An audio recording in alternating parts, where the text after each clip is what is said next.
Welcome to an unscripted video on code, tech tutorials, where anything could happen because I didn't plan any of this. I just have a topic.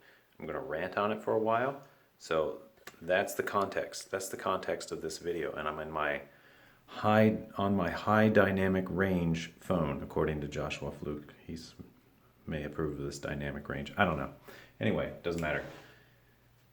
What I want to talk about is working with people that you don't want to work with. Or rather, choosing not to work with them if you have the choice. Sometimes you don't have a choice. If you're being hired and you're working with a company, you might not have much of a choice. You can go complain to your boss, but then you're known as the complainer. So how does that work out? I don't know, you got to find a balance there. That's difficult. But I have a few specific examples in mind of things that have happened recently in my life, say within the last year or two. So I play a little Magic the Gathering with some friends, and I kind of picked it up a lot recently. I played a lot when I was a kid, and I recently just started playing again with some friends that play Commander, and I've been having a really good time. And their group had been going on for a long time. They had been playing for years and years, and I sort of just joined them. And well, some things were happening within their group. I don't want to reveal too many personal details, but basically there was a fallout with some of the old members. Not everybody was getting along, not everybody was agreeing, and there was some turbulence among the group. And when I came in, I just started hearing stories about people, stories about old players, stories about things that happened, stories about people who used to come, some event happened, someone blew up, they never showed up again. And we started to notice some trends, so I want to talk about a little bit of those. And it's interesting that old friends, people who've known each other for years, will come together, play a game just to hang out. There's no reward, there's no prize, it's not a tournament. You're just really there to have some fun and, smack some friends around and have some stories to tell and that sort of thing. It's just, it's all fun and games. It's not too serious. But there were a few players who stopped showing up because basically they would throw a fit and rage if they didn't win.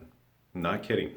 30-plus-year-old males throw a fit over a Magic the Gathering game and not winning, or their combo not going off, or their critical card getting countered by somebody. Would literally throw fits and yell and scream like 2 or 3-year-olds. So when hearing these stories, when joining this group, I was just like, really? That guy? No, I've known him since high school. What? He still rages at stuff like this? What kind of life is he living? All right, and it sounds like I'm bashing the guy, and that's because I am. That's really dumb. So we have this little group where we, organize and get it together. And someone made I forget how it started, but someone made the comment like, "Hey, that was fun." Oh, actually, I think I made a little recap post of, "Hey, last night's game was really fun. Here's a quick rundown of them." I like to do that so we kind of remember them, because some of them are really interesting. A lot of interesting politics go on, and it's all fun and games. We have a laugh. It's a game like Commander. It's like you're trying. It's a very political thing. You're trying to. It feels like you're trying to rule the world, trying to own the world or something, and you got to conquer every other player, and you can't just do it right out, because if you get too powerful, everybody else comes against you. So you got to sort of play your cards right to appear like you're not too strong, that everybody wants to come at you, and you got to do it in a way where people kind of like you, so not everybody kills you. You also don't want to appear too dangerous, so you only got to play your stuff at just the right time when it's too late and nobody can do anything about it. And it's so fun. It's very nuanced, and I really enjoy it, but some people can't handle it. So I posted this recap, and I basically was like, pointing out who won, and his response was something like, "Oh, I made this little win tracker to keep track of wins." And it was just like a spreadsheet, and I replied with, not too concerned exactly with win ratios and stuff like that, just kind of recapping the stories. And someone else said something like, "Yeah, it's more about what happens in the game than who wins." And then the other person replied, "And this is why I no longer play Commander." And we were all just like, "Wait, what?" So, little backstory. This was the guy who would rage, 30-something male, would literally rage if people shut him down in the game. And he played decks that were like pure combo. He'd try to win on turn 3, kill everybody on turn 2 or 3, and then we'd get mad when people countered his stuff and say, what do you expect? We want to have a chance. Of course we're going to counter your stuff. We're not just going to let you win. And he would just rage about it. So he stopped showing up, and apparently his reason was that he doesn't even care what happens in the game. According to his post, his words, doesn't matter at all what happens in the game. All that matters is that he shows up and he's allowed to win. I don't know if he's one of those guys that likes participation trophies, because that's sort of what it's like if people just let you win. It's like giving you a participation trophy. But no, that's not the way it is. That's just, the game's no fun like that. And he didn't get that, so he just rage quit. Sad. So the point is, you're going to have to work with people like that. People like that exist. And in general, he's a very smart guy, and just apparently has rage and can't handle loss issues. So some people are like that, and they're out there in the world. Some of those people, if they have it really bad, they can't even get a job because the managers or hiring managers or whatever just see that and be like, no way I'm allowing that guy into the company. So hopefully he gets over that and is able to actually find some real work and work on his issues. But that's a thing. That is a thing. And there was a couple other guys like that too, apparently, and it seemed to be a trend from hearing the stories since I joined the group, of people would blow up one day, usually about not winning, and then they'd not show up again. And it's like, sorry, we just don't have free wins here. You got to earn it, and you got to earn it by being cool and playing your cards right and not getting everybody against you. So that's just the way it goes. And most of us like to play decks that are like, we just know if we play a really powerful deck, once people become aware that we're playing that deck, it just turns into you got to shut him down, or he's gonna blow up and kill everyone and just run away with the game. So that becomes known, and for that reason, a lot of us tone down our decks just so we have a chance of winning. Because if you play these really powerful decks, you win a game or two, and then it just becomes annoying because it's the same thing of everybody trying to shut you down, and then they play their game after they shut you down, and it's really not a whole lot of fun. So that's kind of an interesting commander thing. So yeah, I like to play theme decks of some sort. I don't want to talk too much about my decks. Maybe I'll do a video later, or I'm sort of thinking about making a channel more related to just Magic stuff and talking about that sort of stuff. So let me know if you guys want to see something like that. I can reference it later. But basically, I have a couple famed, sort of becoming famed for just, being my decks. Like I have this demon deck, and it's not super powerful, but it's pretty consistent, and I tend to win a lot of games just because I'm not seen as a giant threat. People don't want to kill me instantly, but I can handle things. It's got a lot of removal. It's got a lot of big creatures. And late game, it's just like, it brings it home pretty often. And one of the reasons is because people will fight each other over me if I'm just kind of sitting back, and they know if they attack me, I'm going to send my removal at them and things like that. It's more about building the defense sometimes too. So another example, sort of a side thing, not really related to Magic so much, but this is a family member. I don't know how much I want to talk about this, but I'll just glaze over it as sort of another example of how the raging doesn't work out, but you end up having to work with these people. So I've had someone that pretty consistently has been a rager their whole life. And okay, I should clarify. I don't think there's particularly anything that wrong with being mad or getting mad. It's just sort of, I always see it as a sign that you need to change something, or something needs to change. Sure, I've been mad at things before. I've yelled when maybe I shouldn't have, but it's always hindsight 2020, and it says a lot about you if you can go back to that person and say, look, I made a big mistake. I shouldn't have got so mad. I should have just addressed the issue the right way to begin with and just learn from it. Everybody makes mistakes. It's not that big of a deal. And if you can do the right thing and own up to it and say, hey, look, I'll try to do better. I recognize that wasn't a good way. That means a lot. That means a lot to people. I've only had just very few people come to me and say that later.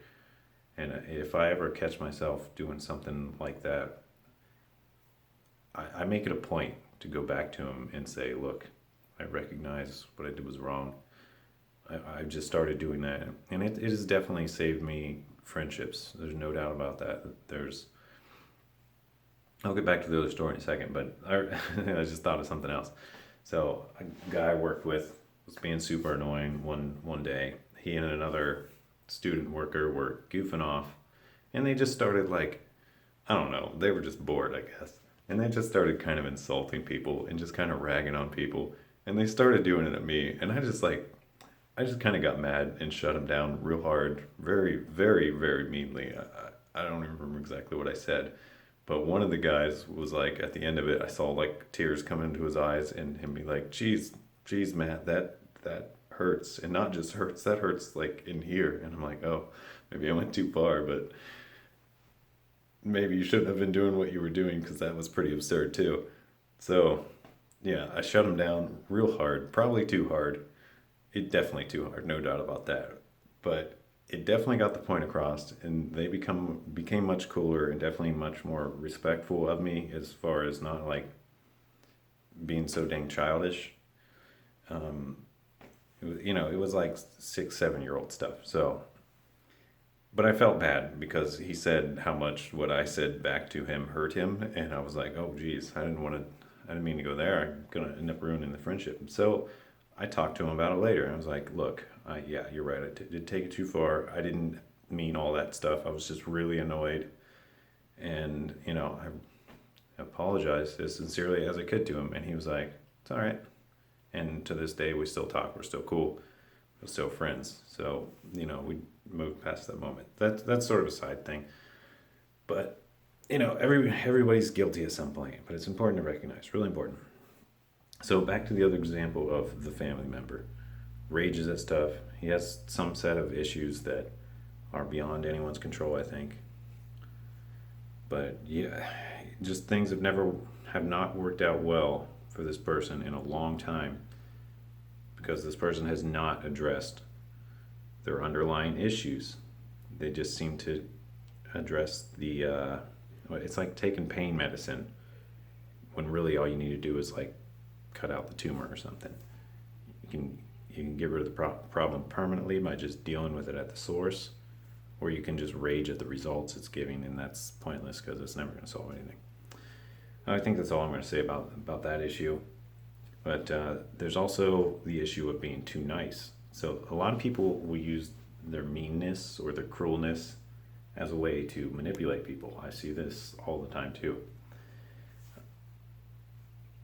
Let's see, I'm trying to think how much I want to say about this really, but okay, I have a young son, and he's always trying to push people's boundaries. He's very pushy kid, and I'm always trying to like settle him down and be like, look, you're getting mean, you're not going to get your way for being mean. And usually I can settle him down. He can't really hurt my feelings. He says stuff to try to emotionally badger people to get what he wants. It's a kid thing. He's just testing limits, so I don't take it personally. But I've seen him really hurt some other people, like his grandma. His grandma doesn't give him what he wants. He gets mad. He'll call her names, whatever. He'll just try things, and she gets really upset by that. And I'm just like, oh no! If you start getting upset and give in, you're only teaching them to do it again. So it's a tricky thing, and it's the same with the workplace too. You let people push you around. You be too nice. You give them what they want because they ask for it or are upset about something. They'll see that as a solution, and they'll do it again, and they'll keep with their ridiculous behavior basically. And it's not too uncommon for grown adults to be incredibly childish, just like I talked about with those that Commander Magic. It's pretty prevalent, and it hurts a lot of us. Now, if you let it hurt you, it hurts you. But it's important to recognize that there are people like that, and they will try to emotionally they'll just try to get under your skin to try to get what they want and try to get you to give in. And okay, if you notice someone doing that, it's just important to recognize their method. That's what I think, because then you can make a more informed decision. Maybe it is best to get in. Maybe some of their points are valid. Maybe enough of them are valid for you to be like, okay, I see. because of this and this, that makes sense. Okay, we're gonna go forward. And other times it might be like, look, it's something you need to do on your end. This isn't even my problem. You're just trying to get me to band-aid something that you need to solve. And I'm not going to do that because it's a waste of my time and a waste of your time. You need to go solve the underlying issue. So when you recognize their method of trying to emotionally badger you or someone, or you see it happening anywhere, or maybe they're doing it to themselves, who knows, it just allows you to kind of get to the core of the problem a little easier. And that's really what I wanted to talk about here. It's something I've started to notice as I've gotten older and wiser, and it's interesting, and it saves you a lot of heartbreak, especially with women in relationships too. Like, once you recognize this stuff, it's really hard for a woman to hurt you again in any way, because you're just like, yeah, you're real emotional, but what do I care? It's like, your points aren't very good though. So, there's a million other people out there. I don't have to put up with this crap. So it's things like that will allow you to move forward in a better direction if you can recognize it. I think that's going to do it for this talk. Let me know your comments down below. Subscribe, hit the bell if you want to see more content, more talks, more tutorials, more stuff from this channel. I've recently started a Patreon. Haven't put much up on there yet, but if you can donate anything there, please do. I don't make anything from doing these yet. I hope to one day, but I would like to get some support so I can do better videos, more videos. At some point, it's going to hit some sort of breaking point, or either I can do this full time or I can't. So I'm sort of at an in-between right now, and your support matters a lot. Thanks. Have a good one. Peace out, guys.